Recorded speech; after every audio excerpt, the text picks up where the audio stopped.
네, 1월도 벌써 4거래일 반에 남지 않았습니다. 기대와는 달리 어느새 코스닥은 820선까지 내려왔는데요. 이를 좀 실망하기보다는 이 조정을 기회로 삼아볼 수 있는 시장의 상승 트리거 함께 찾아보겠습니다. 함께 해주실 분이죠. 와우넷 임종혁 파트너 나오셨습니다. 안녕하세요. 반갑습니다. 네, 오늘은 어떤 이슈에 주목해야 할지 첫 번째 주제부터 들어가 보겠습니다.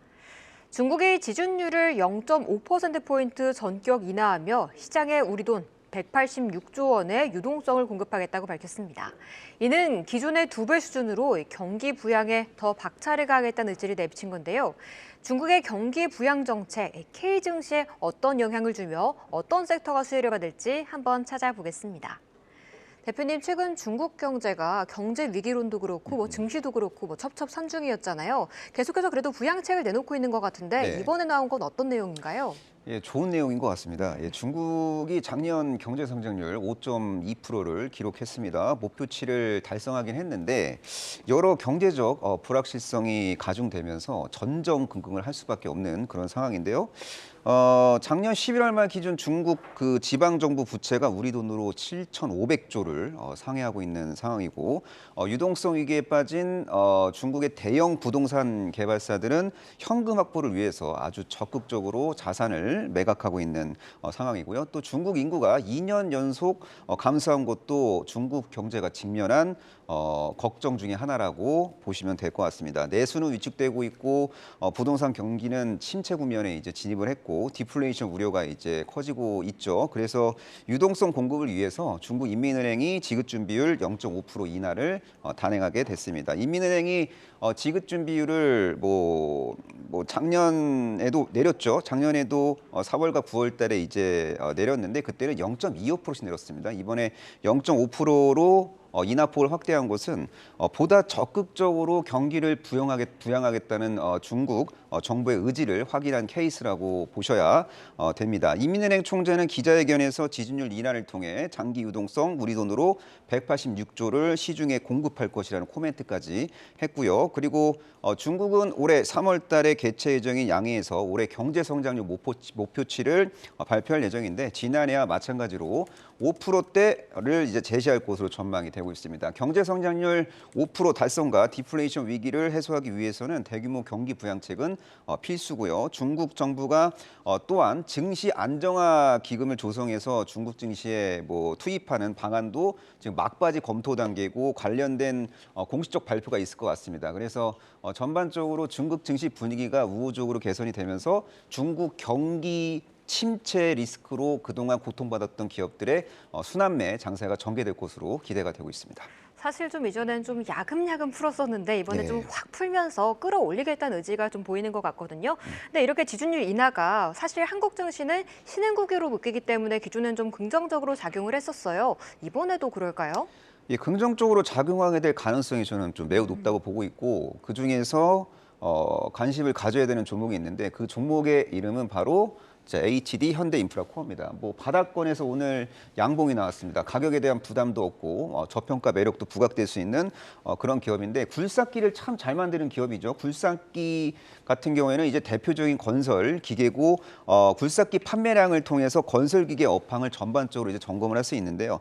작년 중국 내 굴삭기 판매량이 전년 대비 40%나 이제 감소했고 중국 그 건설 경기 침체로 인해서 건설 현장에서 사용되는 건설 기계 수요가 급감하고 있다는 것을 여실히 체감할 수 있었습니다. 그리고 동사의 지난해 1분기부터 3분기까지의 중국 누적 매출액이 전년 대비 50%나 급감을 했습니다. 올해도 중국 건설기계 업황이 드라마틱하게 회복이 될 가능성은 제한적이지만 중국 판매량은 그래도 전년 대비 올해 증가할 가능성이 좀 높다라고 이제 보고 있고 그리고 북미 쪽에서는 지난해에 이어서 올해 역시 적극적인 인프라 투자가 전개가 되면서 아주 견조한 건설기계 수요가 전망이 되고 있고 중동 같은 경우에는 이제 사우디아라비아 네옴시티 프로젝트 관련된 건설기계 수요가 유의미하게 발생이 될 것으로 기대가 되고 있고 인도는 정부 주도의 인프라 투자를 적극적으로 이제 계속 진행을 하고 있기 때문에 인도 쪽 건설기계 수요도 괜찮을 것 같습니다. 그리고 브라질도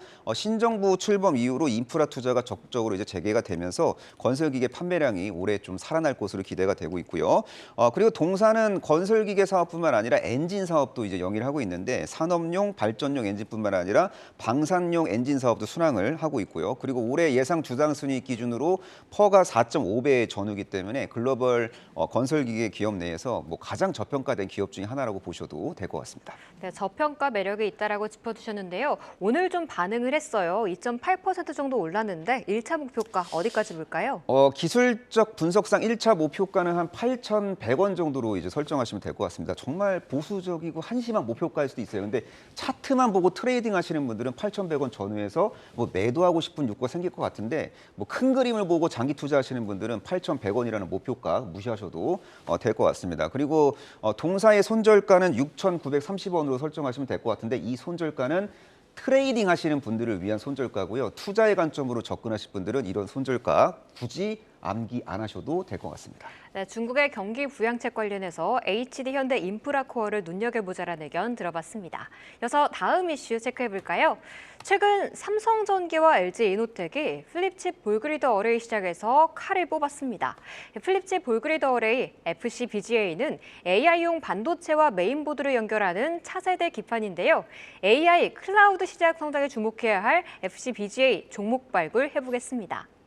대표님, FCBGA가 반도체 기판이잖아요. 네, 맞아요. 반도체를 그릴 때 좀 필수적인 역할을 할 것 같은데 생각보다 좀 반도체주들 올라올 때 좀 기판 쪽이 약했던 것 같아요. 어떤 배경이 있을까요? 예, 그래서 FCBGA 기업들을 지금부터 관심을 가져야 될 것 같습니다. 왜냐하면 오른 게 없기 때문에 현재 시점에서 FCBGA 공부를 하면은 나중에 돈을 좀 벌게 될 것 같습니다. 뭐 FCBGA는 뭐 CPU, GPU 같은 그 고성능 시스템 반도체의 패키징 단계에서 이제 활용이 되는 고부가가치 기판으로 이해하시면 될 것 같고 기술적 진입 장벽이 상당히 높기 때문에 전 세계에서 FCBGA를 제조할 수 있는 기업은 10여 개에 불과하다는 것도 기억을 하시면 좋을 것 같습니다. 일단 현재는 일본과 대만 기업이 1, 2, 3 그 역할을 하고 있긴 한데 한국에서는 삼성전기, LG이노텍 그리고 대덕전자, 코리아서키드 같은 기업들이 FCBGA 시장에 뛰어들어서 뭔가 부가가치를 창출하기 위해서 적극적인 투자 활동을 하고 있습니다. 참고로 삼성전기 올해 베트남 신공장을 이제 가동할 예정인데 베트남 공장 가동률이 유의미하게 이제 상승을 하면은 FCBGA 분야에서 매출액이 1조 원을 넘어서는 그런 국면을 언젠가 맞이하게 될 것으로 이제 기대가 되고 있고요.